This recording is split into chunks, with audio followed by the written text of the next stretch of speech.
Hey guys, how are you? Hope you're doing well today. We're going to do a trade review. Let's get started here. So I traded the S&Ps, I traded the same day expiry contracts on the SPY. We'll get to it. So today actually was one of the first days that I've been implementing the proper risk management math formulas required to manage directional risk trading options contracts, okay? And I'll share with you what the formula is, but I'm going to make a separate video talking about that, another option risk management type of video.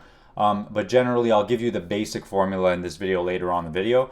So first, we'll just go over the trades real quick. So the SPY was moving higher, and we had topped out, and we're sort of like a triple top. If you look at the after hours trading on the futures data, that triple top is around 321.35 or so. You can see that we broke it by 2 pennies intraday here, and then we're pulling back and now trying to move higher again. Although very choppy session so far. So I had 3 trades with managed risk, risking about $10 per trade. I managed the risk on each one of these trades, so I ended up with a managed loss on all 3. So 3 losers today. So we'll go over the first trade here real quick. So you can see that SPY originally moved up, changed the 2-minute trend, and then failed, and we were in a bit of a trading range. So we moved lower as we were moving towards 319.84, which was the low of pre-market. I was looking to play any failures that we would see. So basically, we had this type of thing where we came down and then regained the bid right around this 320 to 320.15 area. So we regained that bid. So for me, that was a decent entry for a long. I had some profit very briefly, but then I got stopped out. So I kept the stop relatively close under here, and the stop would have been 319.75. So SPY traded at that price, I was out of the trade. So what happened was SPY moved lower, I got out of the trade. When this happened right here, you can see that how we broke it and then regained the bid around the 319.90s, and then tried again another time, double bottom. Again, that was another long setup right there, but I guess because people got stopped out on the first couple times, they weren't as excited to get long here. But anyways, if you got long on this third attempt here, so try to move lower, fail, try to move lower, fail, try to move lower, fail. So we had 3 attempts to move lower on that one, and then we resulted in a bull move, which I certainly wasn't a part of. Now, when we moved up from that, I was commencing a short trade because I thought that the most likely scenario was going to be a lower high of some sort, okay? So what happened here was SPY's moving up on the 5-minute chart. We're now moving back up to test our high points. And yeah, obviously it looks like we could probably come up here and test these stop losses if people had stops above these highs. But based on how extended this move was, I was looking to scale into a short. So what I did was I got short here, managed the risk, and with a stop above 320.96. So what happened was SPY consolidated briefly, didn't hit my stop on this one, didn't hit my stop there, didn't hit my stop there, broke it by 1 tick, and then moved lower, and then that time it stopped me out. So you can see right here. All right, so now this was the third trade of the day right here. So you can see how we broke above the high of the day to test the pre-market highs of 321.34. Now, actually, I wasn't completely aware of this while I was doing this, but I entered the trade a little bit early, and I was going to keep a stop relatively above the high of the day. But I had to realize that the risk had to be measured above the pre-market highs, because as you can see, we broke it by 3 ticks and then consolidated. I got short here again with managed risk above here, and I managed to sit through all of this, but I was expecting a larger move down, which we never got, of course. So if we look at the VWAP, SPY kind of consolidated here, bounced, failed, and there was a lot of selling. The tape was relatively weak during all of this.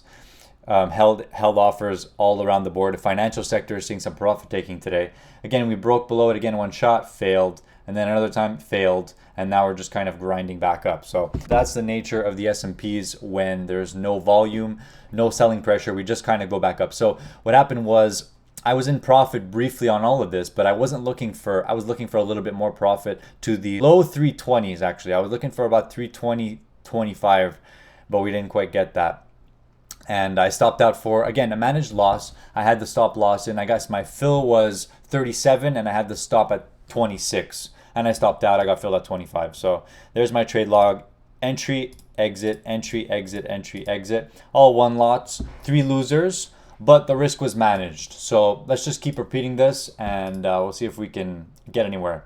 All right, guys, so that's going to be my trade review for today. Now, just briefly before we finish, I'll share with you the formula required. Now, you guys tell me what you think of this, because this is actually the proper way to measure directional risk trading options. So briefly, I'll bring up my TWS.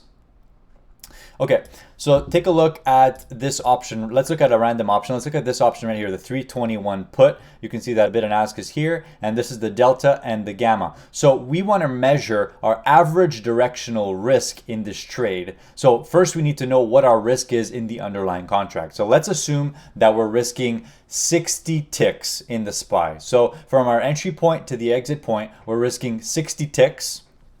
So that's what we need to know. So what we're going to do in this formula is we're going to take the delta, which is in this case 44. We're not going to use minus 44 just to make it simple. We'll just say 44. The formula is as follows. So in order to properly get a delta figure for your actual directional risk in this contract, you need to understand how the delta is going to behave over the price range you've selected. So as we know, deltas are not static, and look at this gamma here. We're almost a 60 gamma, which means that as the SPY moves up or down a point, this delta is going to move closer or further away from 100.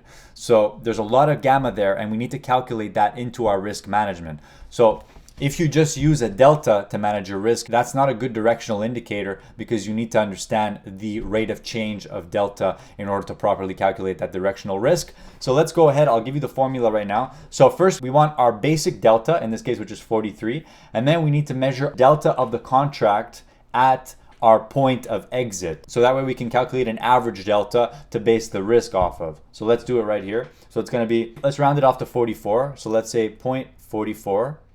plus our directional risk in the contract, which is 50 ticks, so 0.50, times the gamma, which would be 0.58, equals 0.73. So now to calculate an average delta for between 44 and 73, we need to add 44 to 73, divide them by 2, and we get an average delta of 58. Now that we have our average delta over the price range that you've selected from your entry point to your stop loss, you simply do the average delta you have times your risk in the stock, and that should give you your average position change for that move. So it tells me that my average position change is 0.29. So you'd be risking $29 a contract if you were risking 50 ticks in the underlying contract. All right, guys, I'll see you in the next video. If you enjoyed the video, leave a thumbs up, and I will see you in the next video. Take care. Bye.